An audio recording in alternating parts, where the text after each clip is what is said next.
Let me say good morning to Eimear Doyle. Good morning, Eimear. Morning, Brian. It's nice to talk to you. How are you doing today? Fine, thanks. We spoke before.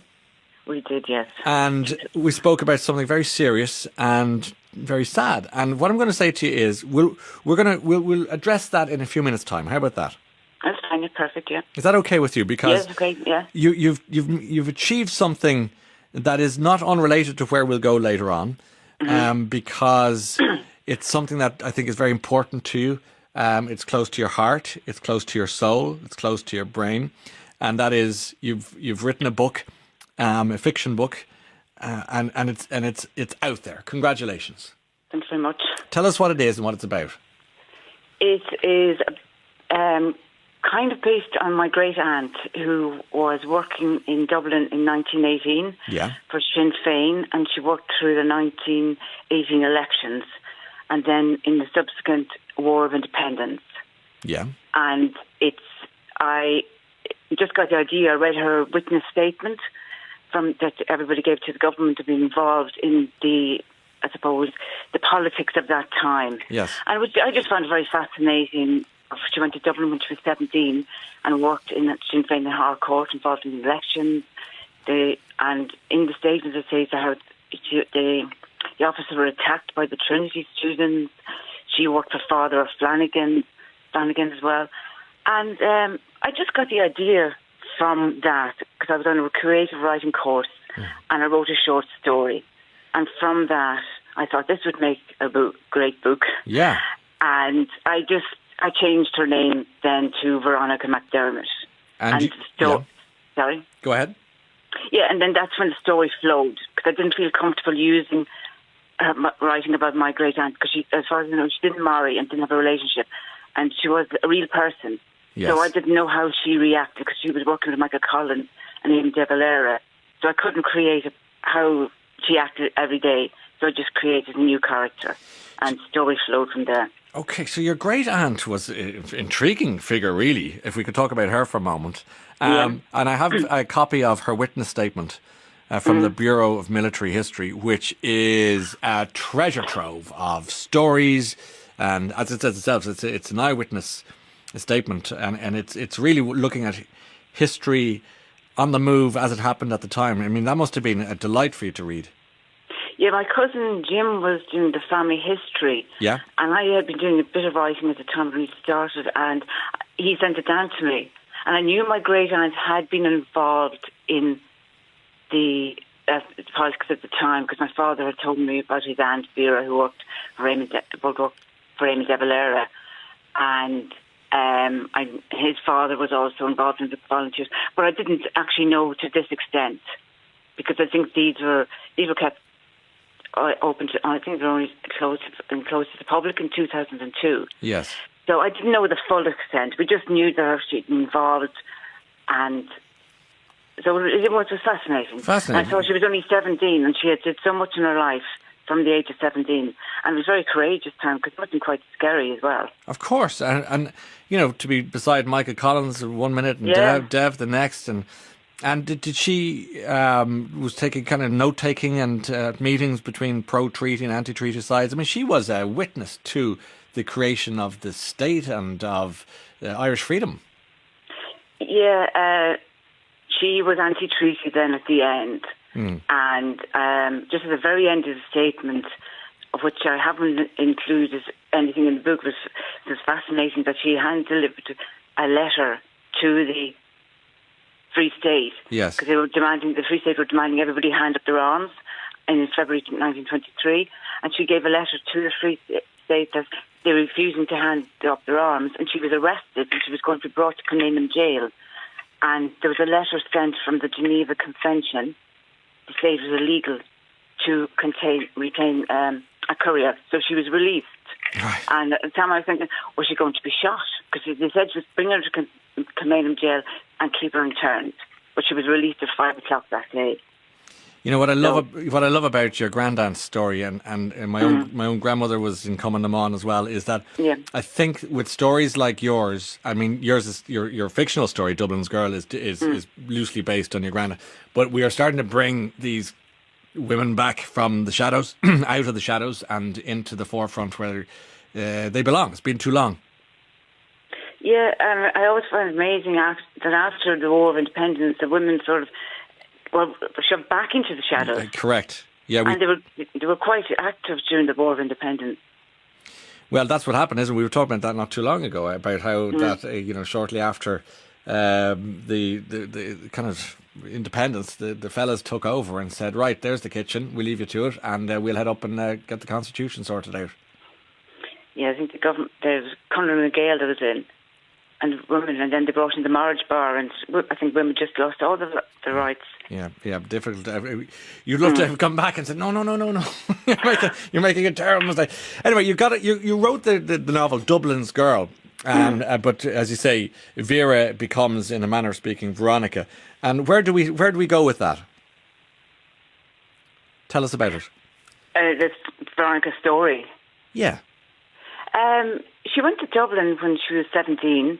As in her statement, she went to work for Sinn Féin, and while she was it was called the Leinster School of Typing for girls. And Father O'Flanagan was the vice president of Sinn Féin at the time, and she asked for her. My grandfather was involved in politics, so I can only assume that they would have known each other because Father Flanagan was involved in Cavan as well. Okay. So he asked her to leave the school before she actually finished the year to go to work for him as a typist in Pembroke Road. And then Veronica moved up to the Sinn Féin offices to work for them full time. So it was a fun story. I was just got on living with her aunt and uncle. We're totally fixed. And she got involved in, I suppose, espionage, delivering notes and letters, and she bumped into this English soldier, and then she got involved with him. I didn't intend her to meet an English soldier. Yeah. When I started writing this, I had no intention of writing any love interest in it at all. And just as I was writing, Harry appeared on the page. Sent from above. It came from my pen. Yes. Anytime I write anything, I always start one way and then it takes a different direction. So I just thought, he's nice. He's a nice man. Of course. So you might as well bring him into to join the party. Tell me why, Eimear, this book was so important for you. Well, I actually didn't start writing till 2014. I'd always liked the idea of writing, but never did any. I was an avid reader and I read everything. From the first Lady Bird book to Stephen King, absolutely everything. And I just thought I didn't have an imagination. Okay. I was lots of, and Ciara said to me in 2014, she basically said to me, Mom, do something with your life other than sitting around town, drinking coffee with your friends. Yeah. I'd been a stay-at-home mum. And I had seen Eimear Lawlor doing a creative writing course in Kilkenny, which I had spotted the year before. I thought, no, I wouldn't be able to do that because I can't write creatively. I have no imagination. So when Ciara said this to me, I said, right, I'm going to do this. So I enrolled in that, and on it went. Yeah, it did. Yeah, there was a short story, and then it evolved. And after the course, when Ciara passed away, before Ciara passed away, I had written the book at that stage. It just needed heavy editing, and so I stopped writing for a year or two after Ciara passed away.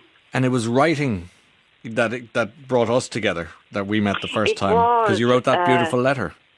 It was, and it was right. It was when I was going to grief counselling. The grief counsellor asked me, "What do I do? What do I like to do?" And I said, "Well, I used to do writing." And she asked me to write a few stories, and I said, "No, I couldn't." So I just started writing down my grief from very, very early on. I'd say about August 2016. Yeah. Any bit of paper. So then, eventually, that evolved into a diary called Dear Ciara Diary. And then I had heard about your letter of regret.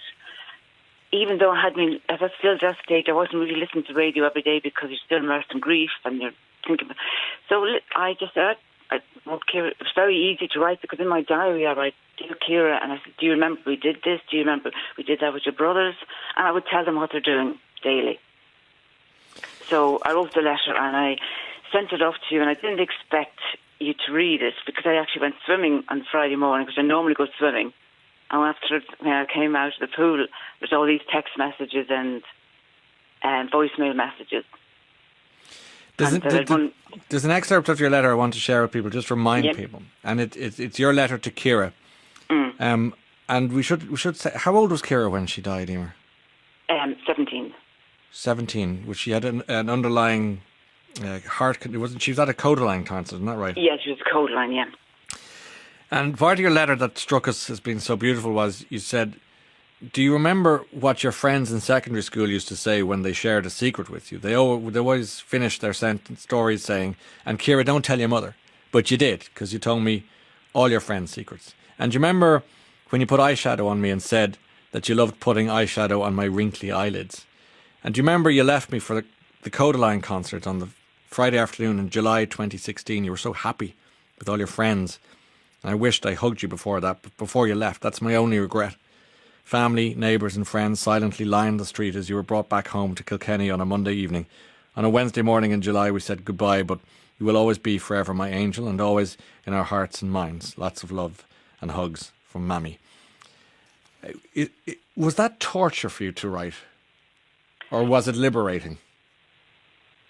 No, it was probably was very upsetting. But I wanted to write it. It wasn't something I didn't want to write. I wrote it very quickly. I started to write it a Thursday in the afternoon.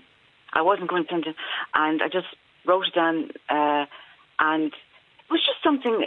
I suppose it was kind of liberating, and it was just very nice. It was my way of being close to Ciara. It's my connection, because over time your grief dulls. The ache is always there, but it's not as severe. But this is my connection.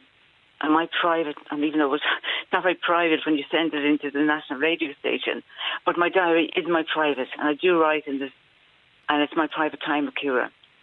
And I would look forward to writing into it. When you have your private time with Ciara, do you believe you're communing with her? Do you believe she's somewhere? I do now, in a funny, yes, because so many things happen that it's far too much of a coincidence. Like what?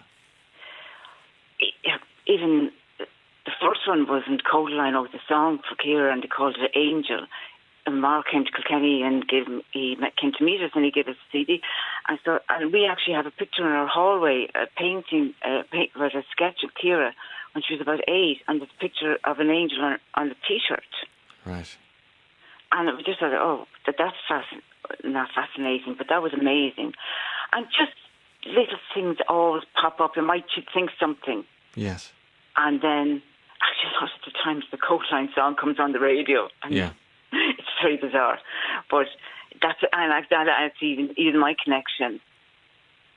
That's a very comforting connection as well, their music. It's like, you remind me as you're talking of Shane Filan of Westlife fame, talking on the Late Late Show recently, who lost both his parents, and how robins, the little birds, he's convinced it's them saying, you're going to be having a good day today, or I'm watching you, you know. Yeah, we have robins everywhere now. Do you? And do you see, do you think with it, when you see the robins, do you think of Ciara, do you think? Yes, of course I do, yeah. I've got a picture in my kitchen as well, and a friend of mine gave it to me, and it says, when robins are near, angels appear. And it's comforting as well. And the book, Ciara was kind of, as you said, she was the one saying to you, come on, do something else right. And I wrote it down here, you said twice to me in our chats that you feared you had no imagination. Why did you think that, I wonder? And it's really bizarre. Were you told it? No. If you asked me to tell you a story now, yeah, I couldn't think of anything. But before, if I had to write it down, I'd say by the end of the sentence, I know something happens. But it's just that when you put pen to paper, it's a completely different experience. So when I think of something, I write it down. I put it, even when I go to type it on the computer, it's nearly changed by the third time. But I wouldn't have a great imagination. I wouldn't be able to, I'd say, be an oral storyteller. Yeah. But when I write, it's completely. And even I'm writing a book at the moment, and because I have a 3-book deal in Second World War in Ireland, and I do a small outline. I keep creating new characters as I'm going along. Every day I write a little bit every morning. I love that, though. This is something that has been one of my COVID revelations, is how introverts are thriving, because it's like their time, because they're finding it easier in some ways. Not all of them, obviously, but most of them. And not that you're an introvert necessarily, Eimear, but just in terms of having this time to write, not having to be in the coffee shop or in the pub or whatever, holding court or being part of a group. You're happy, I presume, writing away. Well, once I got over the first lockdown of anxiety, looking at Twitter every 2 minutes. And now, for me, what I find is brilliant. I'm doing all the Zoom meetings, and I'm talking to the publishers in England, and we're having a book launch tonight on Facebook, and I can do it from Kilkenny. I don't have to go to the UK, because there's books in all the bookshops in England as well. Yes. And so I don't have to fly to the UK. I can do it from my the office, and I just find I have more time during the day to do things. I don't have to start preparing notes and spending 2 or 3 days. And in one day I can just be so productive. And how are you broadly speaking, Eimear? Are you okay otherwise? Yes, fine. It's all very calm. Calm, all is calm. Calm Kilkenny. That's what we need to hear. Congratulations on the book. I'm sure there's bittersweet feelings, but I can feel and sense that Ciara was part very much of this story, and I'm happy for you. Well done. Thank you. And the best of luck. Yeah, my agent actually said that to me at one point during the summer. I said something to her, and she said she felt that she was only a bystander. Okay. And that it was a journey of me and Ciara. Lovely. Well put and well said. That's really nice. And there's lovely comments coming in to support you this morning as well, Eimear. Mind yourself, and thank you for your time. I look forward to seeing you hopefully in Kilkenny sometime soon. Thank you very much. All the best. Eimear Doyle is the author of Dublin's Girl. This is her debut novel, first of 3 in a 3-book deal, published by Head of Zeus. There's quite the name. And you can get that in easons.com or local bookshops, and dealing with a very interesting time in Irish history, no doubt about that. And I'll get to some of those texts in a moment. Lots of different things on the other various things we've been talking about.